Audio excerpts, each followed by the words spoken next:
This is year one of making my own YouTube Maker's Secret Santa project every year until I get invited to the real one. Lofty goal, I know. And don't worry, I am still working on the Zelda build that I mentioned earlier, teaser for that, but Christmas comes first. And this year I drew my brother-in-law for our family's Secret Santa, and he's a huge fan of Supernatural. Fortunately for me, there are a ton of really cool props in that show, and really cool props are kind of my thing. I went back and forth between the Colt, the First Blade, the blades that the angels wield, and of course Ruby's demon killing knife, and you see which one I went with. I felt like the others kind of started and stopped with 3D printing, at least in the amount of time that I had to work with, and Ruby's knife I could take to the next level. Because if you know me at all, you know that I have a problem and I can't just make a 3D printed blade. I've got to make it out of metal. Full build video on the channel if you're interested in how I made this one. But either way, this project does still start by printing the blade out. And there's a few different options to choose from on the various STL sites, but I went with this one by Hello5777 on Thingiverse. It looks really similar to the one that you see in the show, and it actually has a curved crossguard, which a lot of the other models were missing. And here's what it looks like printed out and assembled. Not a bad prop at all. Some painting, some weathering, and you could totally call this done, but I think we can do better. Starting with an aluminum blade. And I'm going to be using this 1/8" aluminum flat bar. I did make the decision to halve the thickness of the blade for a couple reasons. One, stock aluminum gets a lot more expensive the thicker it gets. Number two, thinner stock is much easier to cut through and grind down, and we're going to be doing a lot of that. And number three is that the end blade is going to be half as heavy, which is very important. Not only to better balance it with the plastic handle, but also for another reason that I will touch on shortly. The 3D printed blade is split down the middle for easy printing, and I can actually use that to my advantage to be able to place that flat section against the stock and trace out the profile a lot more easily. And once that is done, I can carefully cut out the profile of the blade with my bandsaw. One of the benefits of using aluminum is that it can actually be cut with regular woodworking tools with pretty little trouble. Taking a tip from Jimmy DiResta, I can also use the very tips of the saw blade to slowly carve away at some of those curved sections, being very careful to stay just on the outside of the drawn profile. Then I can use my 1" strip sander to really sneak up on those lines and refine all of these curves and edges. I got this sander several years ago from Harbor Freight for not a lot of money at all, and I've used it on basically every project since then. This thing is an absolute workhorse, and I know that makes it sound like I'm sponsored, but I'm not. I just really like it, and I needed a little bit of dead air so that I could show more of the sanding process. But I can do basically the same treatment to these other two handle pieces, the crossguard and then whatever collar is underneath, where I trace them onto this time some 1/4" aluminum, and I'm going to be cutting them out on the bandsaw as well. But before I do that, while I still have a little bit to hold on to, I'm going to drill a hole in the center where the tank is going to go, and I can fit in a scroll saw blade so I can cut out that slot. Then I can refine that slot a little bit further with some hand filing. It's really important to dry fit all of the pieces before everything is finalized, and these fit pretty well. So now that the slots are done, we can go ahead and cut both of those pieces out on the bandsaw like I mentioned earlier, and then we can go on the same process of refining the shapes on the belt sander and getting as close to those lines as we can. So the final bit of shaping that we need to do for the blade is the edge bevel. So I'll just eyeball that and trace on a line that is roughly the same distance on both sides. Then I can use my rotary tool and various grits of sanding drums to approach that line and get a really nice looking edge bevel. And what I'm really doing here is grinding in the illusion of a sharp edge. This knife will be going to a household where there will be young children around, and while I know the recipient will be careful with this knife and where they place it, I also want to do my part to make sure that no one gets accidentally injured. That's another reason why the blade is half as thick as it could be. If the knife were to fall, a heavier blade would make it much more likely to potentially injure someone. And there's no real reason why the blade actually needs to be sharp. After sanding with a higher grit and doing some finish polishing, I think this blade is going to look awesome. But not without adding its signature markings, which as far as I can tell are gibberish, but they really do add something special to the look of the piece, so I have to include them. And the best way I know how to do that is through chemical etching. You can see here that I was able to draw out the symbols in Procreate, and then I could cut them out on my vinyl cutter. I used a permanent vinyl because despite the name, it can still be removed with a little bit of effort, and it gives a really strong bond for when the etching is actually taking place. Alright, I have applied the vinyl to the blade. This should act as a resist, and I've created a trough to hold in some ferric chloride, which should chew away at the aluminum that's exposed and leave us with this pattern.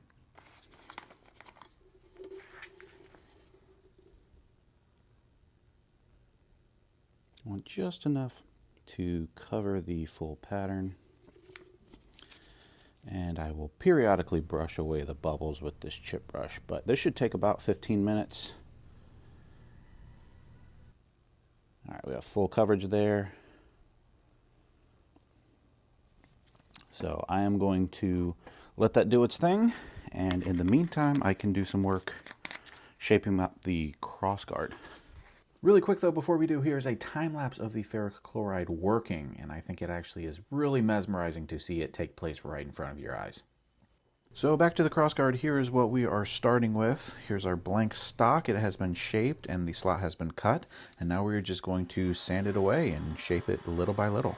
I use a variety of grits and processes to slowly work it into the shape I want, focusing on that curve that I mentioned earlier. And you can see me dipping it into a mug of water over here just to cool it down, because the sanding does make it heat up really quickly, and that makes it hard to handle. I do a little bit of finishing on the hand sander just to blend in some of those harsh edges, and again, here's what we started with, and here is what we are left with. Still need to polish it, but I am liking the shape so far. Okay, checking back in on our ferric chloride, and things are looking really good. A lot of gunk is coming off from the etching and a nice color has developed. It's been a little bit longer than 15 minutes, but it's pretty cold outside, which can slow down the process, so I think enough time has passed and I'm gonna call it here. The first step in cleaning everything up is to rinse all of the ferric chloride off of the knife using water just to get off as much as I can, and then I can go on with some baking soda to neutralize the acid, and then I can rinse that off with some more water, repeating that process several times until everything is running clear and I feel safe enough handling the knife with my bare skin. And now for the moment of truth, the moment we have all been waiting for. This is always my favorite part of any job that involves any sort of masking.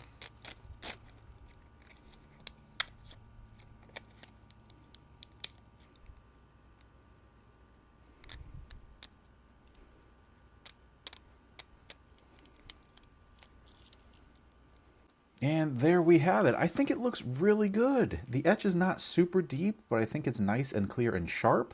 And it looks a little black right now. That's just because of the chemical reaction that goes down. When I actually sand this down and polish it up, it will look just like the base metal, but etched in.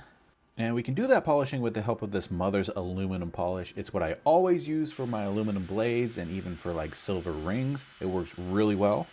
And you can do this process by hand, but I find it goes a lot faster if I use some sort of a buffing wheel. So here I've got one attached to a drill, and then I've also got smaller buffing wheels on my rotary tool that make the process go by even quicker. They're just a little harder to control and harder to work over a larger area. But after a little bit of time and elbow grease, it really starts to pay off. Here's the unpolished side straight out of the etching, and here's what it looks like after it has been polished. Nice and shiny and professional looking. I love it. Time to do the other side, and after that we can go ahead and do the same exact process on the crossguard and the collar that goes underneath to finish out our metal parts.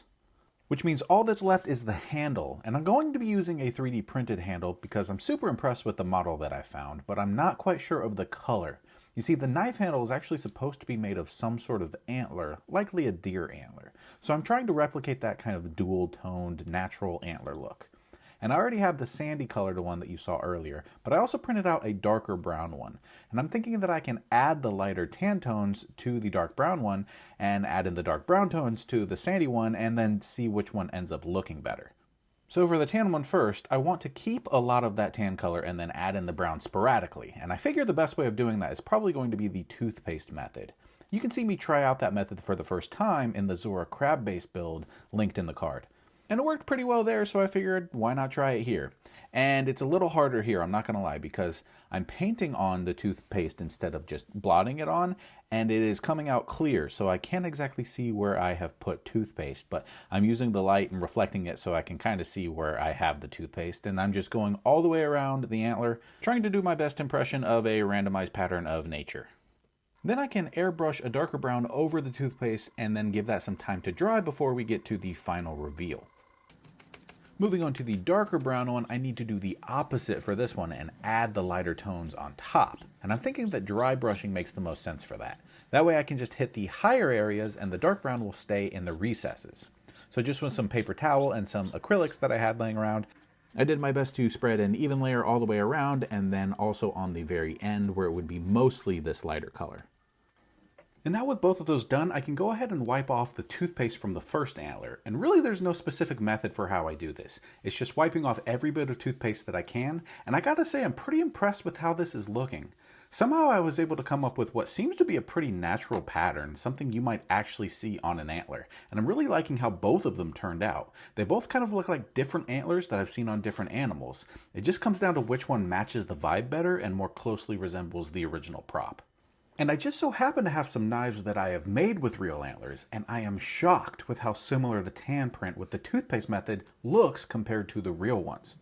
The tone, the color, it is all perfect. And it pretty closely matches the prop from the show as well, so I am going to be going with the tan one, but let me know what you think. Actually, these are not ordinary knives, and I think it's a pretty cool story, so let me know if you want to see more about these in another video. But we have to finish this video first, and of course it's time for assembly, and also of course we gotta do a dry fit first, and it looks like everything is fitting together really well. So starting with the bottom collar, I lay down a bead of super glue, then I can hit the other side with some activator spray, line everything up really nice, and make sure that slot lines up, and then I can press everything together for a few seconds. And then I can attach the crossguard and the blade in much the same way, with a little bit of super glue, using the tang of the blade to help line everything up and make sure it's nice and secure. But I don't want to give my brother-in-law just the knife, I also want to give him a stand to display it with. And I found a file on MakerWorld that will also be linked in the description that's meant for the Angel Blade, but I was able to swap the posts around and use it for this. But now that the blade and stand are both complete, it is my pleasure to present to you Ruby's Demon Killing Knife.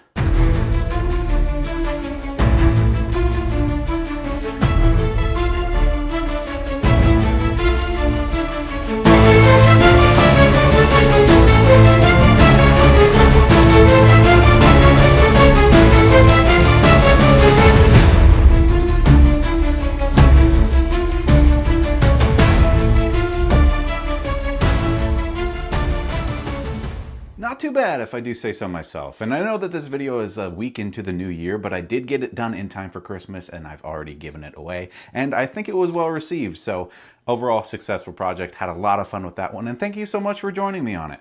I've got a lot of really cool projects for this year that I am going to be working on. Of course, starting with that Zelda build that I teased earlier, it should be coming out really soon. So subscribe to the channel if you want to see that. And of course, as always, thank you to Thomas Computes and Thad Carpenter, my top members. Check out my memberships if you want to get any of my 3D printing files. That's where you can get them. And I think there are some good ones coming up, so be sure to look out for those.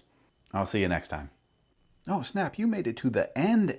Now that's dedication. If you like this video, you might like some of the other life-size props that I've made. Check out one of the videos on the side or check out the full playlist. And click the circle in the center to subscribe. I love you. Blop.